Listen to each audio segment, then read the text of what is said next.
शिवसेनेचे नेते अब्दुल सत्तार यांनी भाजपवर धक्कादायक आरोप केलेत। मनपा जिल्हा परिषद सरकारमध्ये बसलेले भाजपचे पदाधिकारी सरकारचा वापर करून घेत आहेत। माझ्याकडे बोलण्यासाठी शब्द नाहीत, पण परिस्थिती गंभीर असल्याचं सत्तारांचं म्हणणं आहे। पाहूया अब्दुल सत्तार नेमकं काय म्हणालेत।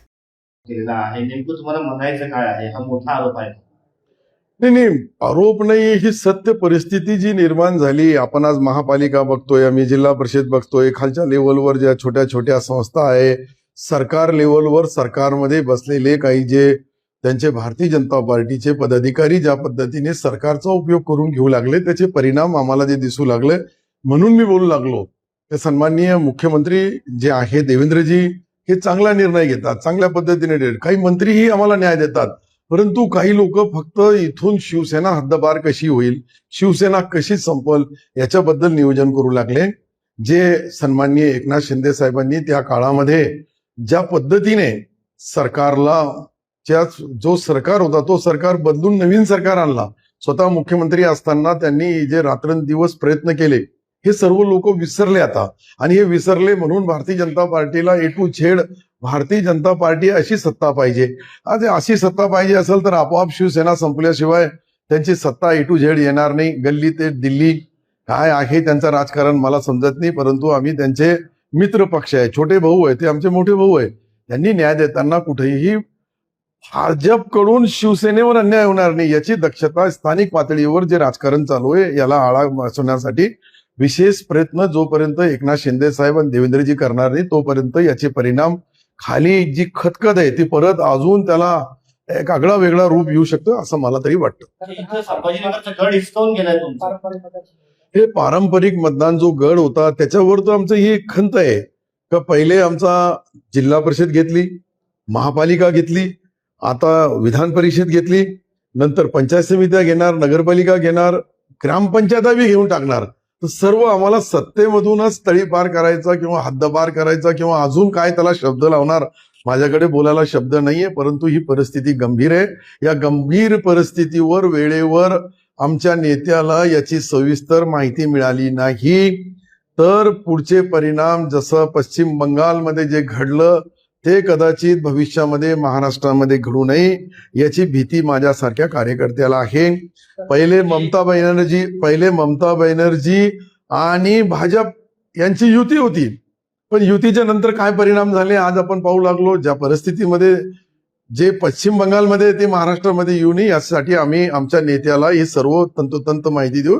माझ्या जिल्ह्यामध्ये मराठवाड्यामध्ये जी परिस्थिती मी पाहू लागलो, अनेक जिल्ह्यामध्ये मी जातो, तिथलची परिस्थिती पाहिल्यानंतर ऐकल्यानंतर माझ्यासारख्या कार्यकर्त्यांना दुःख होतो का आपण जे 2.5 वर्ष ज्या पक्षाला सोडून आपण एक पक्षासाठी भारतीय जनता पार्टी आमचा जो जुना मित्र पक्ष आहे याच्यासाठी आम्ही आमच्या पक्षाच्या नेत्याला सोडून इकडे आलो आणि परत अशी परिस्थिती निर्माण होईल। आज जी परिस्थिती निर्माण होते ते स्लो पॉयझन आहे, हळूहळू शिवसेनेला मारायचा स्लो पॉयझनची जी परिस्थिती निर्माण झाली याला भविष्यामध्ये याच्यावर उपचार करणं गरजेचं आहे। नाही प्रश्नच नाही, आता एक सत्ता झाली म्हणजे हात पाय का मुडके बी चालले। प्रश्न ते जे बोलले त्यांच्याबद्दल मला काही त्यांचा वादविवाद नाही करायचा आहे, परंतु ही परिस्थिती निर्माण होऊ लागली ते त्यांनी सांगितली आणि या परिस्थितीमध्ये आम्हाला जे समोर दिसतोय त्यामधले एक एक गड आमचे संपू लागले आणि कदाचित काँग्रेस सारखी परिस्थिती इथे शिवसेनेची होणी याची भीती आहे।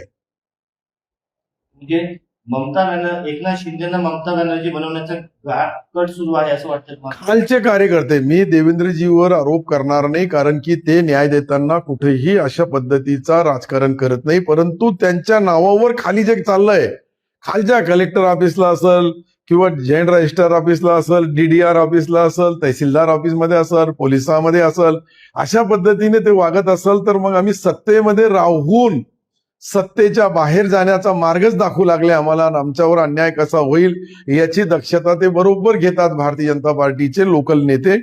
तर याच्यासाठी मी देवेंद्रजीकडे ही सर्व परिस्थिती दाखवणार, एकनाथ शिंदे साहेबांवर ते काय न्याय देतात आणि नंतर राजकारणाची पुढील रूपरेषा आणि दिशा ठरवतात।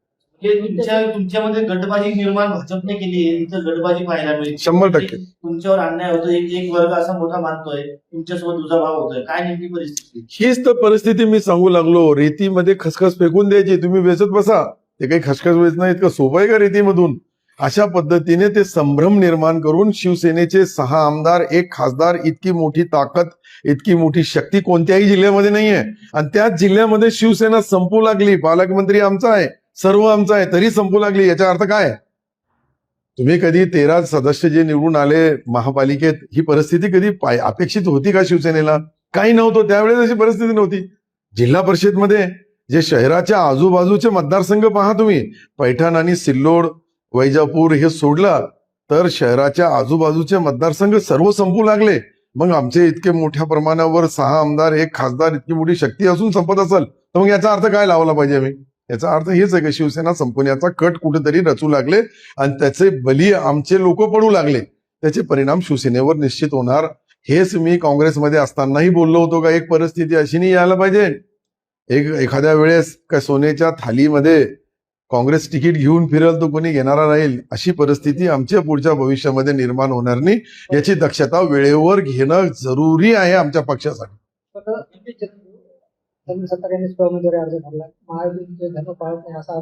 आता हेच तर मी माझा इतका मोठा तुम्हाला धर्माचा पुरा इतिहास दाखवला, पुरी पोथी वाचून दाखवली, परत तुम्ही आमच्यावरच युती आणि महायुतीचा धर्म दाखवू लागले. तुमचा बी आश्चर्य आहे. मग साधा सिंपल मामला आहे ना. आम्ही तुम्हाला हे सांगितलं आमच्यावर काय होऊ लागला, मग इतका होऊन बी आम्ही काही करणार नाही, प्रतिकार काही विरोध प्रतिविरोध करणार नाही, तर मग तो पक्ष आपोआप आम्ही बी संपून जाऊ, पक्ष बी संपून जाईल. गट राखण्यासाठी तुम्ही फॉर्म भरलाय? हे शेवटी उघडकीस आणण्यासाठी काय चाललं जिल्ह्यामध्ये हे कुणाला तरी बोलावं लागेल. कुठेतरी उठाव, जसं पहिले एकनाथ शिंदे साहेबांनी उठाव केला आणि त्याचे परिणाम, त्या सत्तांतर झाला, सत्ता बदल झाला, आणि त्याच्यामुळं आज ही इतकी थम्पिंग मेजॉरिटी आली. यामध्ये सर्वात सिंहाचा वाटा कोणाचा असेल तर ते एकनाथ शिंदे साहेबाचा आहे. आता मला उद्या बोलवलं आदरणीय एकनाथ शिंदे साहेबांनी, मी त्यांनाही भेटणार, देवेंद्रजीलाही भेटणार, आमच्या जिल्ह्याची सर्व परिस्थिती सांगणार, त्याच्यावर ते जे उपाय करतील त्या उपायावर होणार.